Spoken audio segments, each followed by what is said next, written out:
तो भैया 2025 में बिहार का चुनाव है और ये जो लड़ाई है ना पूरे देश की सबसे दिलचस्प राजनीतिक लड़ाइयों में से एक होने वाली है। सवाल बड़ा सीधा है, क्या नीतीश कुमार अपनी कुर्सी फिर से बचा पाएंगे या फिर तेजस्वी यादव बदलाव की हवा लाएंगे? अरे या फिर कोई ऐसा चेहरा सीएम बनेगा जिसके बारे में अभी कोई सोच भी नहीं रहा है। चलिए आज इसी सियासी पहेली को सुलझाते हैं। तो जी सबसे बड़ा सवाल यही है, बिहार की इस सियासी रेस का सिकंदर कौन होगा? देखिए, ये सिर्फ एक चुनाव नहीं है, ये तो बिहार के आने वाले कल का फैसला है। आइए इस पूरी कहानी को परत दर परत समझते हैं। ठीक है, तो कोई भी भविष्यवाणी करने से पहले ये समझना तो पड़ेगा ना कि अभी बिहार में सत्ता का समीकरण आखिर है क्या। मतलब अभी पावर में कौन है और क्यों है। चलिए थोड़ा गहराई में उतरते हैं। तो देखिए, फिलहाल बिहार में सरकार है एनडीए की, यानी राष्ट्रीय जनतांत्रिक गठबंधन की। और इसके दो मेन खिलाड़ी हैं, एक तरफ नीतीश कुमार की पार्टी जेडीयू और दूसरी तरफ भारतीय जनता पार्टी यानी बीजेपी। इन दोनों का गठबंधन ही अभी सरकार चला रहा है। और इस गठबंधन के मुख्यमंत्री कौन है? नीतीश कुमार। अब जरा इस स्लाइड पर जो नंबर है उस पर गौर करिए, 8। नीतीश जी अब तक 8 बार मुख्यमंत्री पद की शपथ ले चुके हैं। अरे भाई, राजनीति के बहुत ही मंझे हुए खिलाड़ी हैं, इसमें कोई शक नहीं है। लेकिन नीतीश कुमार की राजनीति का सबसे दिलचस्प पहलू जानते हैं क्या है? उनका गठबंधन बदलने का अंदाज। कभी वो आरजेडी के साथ तो कभी बीजेपी के साथ। मतलब वो हमेशा उधर जाते हैं जिधर से सत्ता का रास्ता खुलता है। और इसी वजह से 2025 का चुनाव उनके लिए एक करो या मरो वाला पल बन गया है। और ऐसा क्यों है? क्योंकि इतने लंबे शासन के बाद अब जनता के बीच से एक आवाज उठने लगी है। जमीन पर ये बात चल रही है कि भाई बहुत हो गया, अब बिहार को एक नया नेता चाहिए। और यही जो भावना है ना, वो इस चुनाव को और भी ज्यादा मजेदार बना रही है। तो जब नए नेता की बात हो ही रही है, तो चलिए देखते हैं कि इस रेस में कौन कौन से बड़े चेहरे मैदान में हैं। आखिर मुख्यमंत्री की कुर्सी के असली दावेदार हैं कौन? सबसे पहले डिफेंडिंग चैंपियन नीतीश कुमार, जिन्हें सुशासन बाबू के नाम से भी जाना जाता है। अनुभव तो उनके साथ है ही, सड़क बिजली जैसे कामों का क्रेडिट भी वो लेते हैं, लेकिन उनका रिकॉर्ड मिला जुला ही रहा है। अगर एनडीए को बहुमत मिला तो वो मुख्यमंत्री पद के सबसे स्वाभाविक दावेदार तो रहेंगे ही। और अब आते हैं मुख्य चैलेंजर पर, तेजस्वी यादव। एक युवा नेता के तौर पर उनको देखा जा रहा है और उनकी पॉपुलैरिटी खास करके नौजवानों में तेजी से बढ़ रही है। 2020 के चुनाव में उन्होंने रोजगार का मुद्दा जिस तरह उठाया था, उसने उन्हें एक गंभीर दावेदार बना दिया है।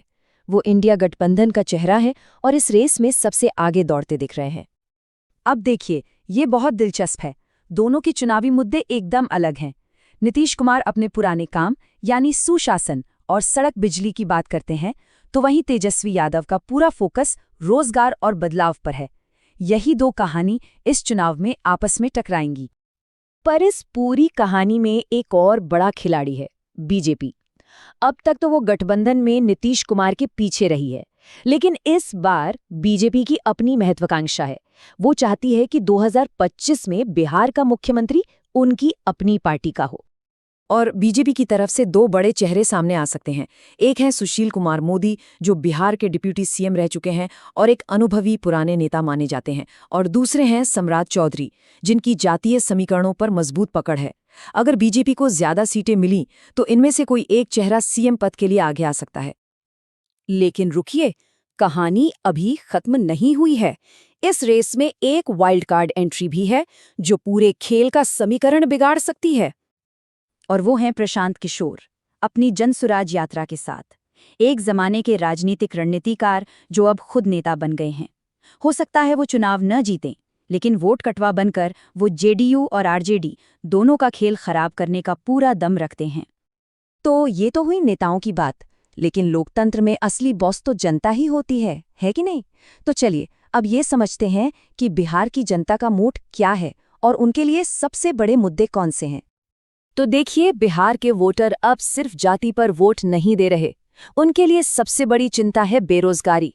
काम के लिए दूसरे राज्यों में पलायन करना एक बहुत बड़ा मुद्दा है। और हाँ, सड़क, बिजली और कानून व्यवस्था जैसे बुनियादी मुद्दे तो हर रैली और हर बहस में छाए हुए हैं। तो इन सभी समीकरणों, चेहरों और मुद्दों को समझने के बाद अब आते हैं सबसे बड़े सवाल पर।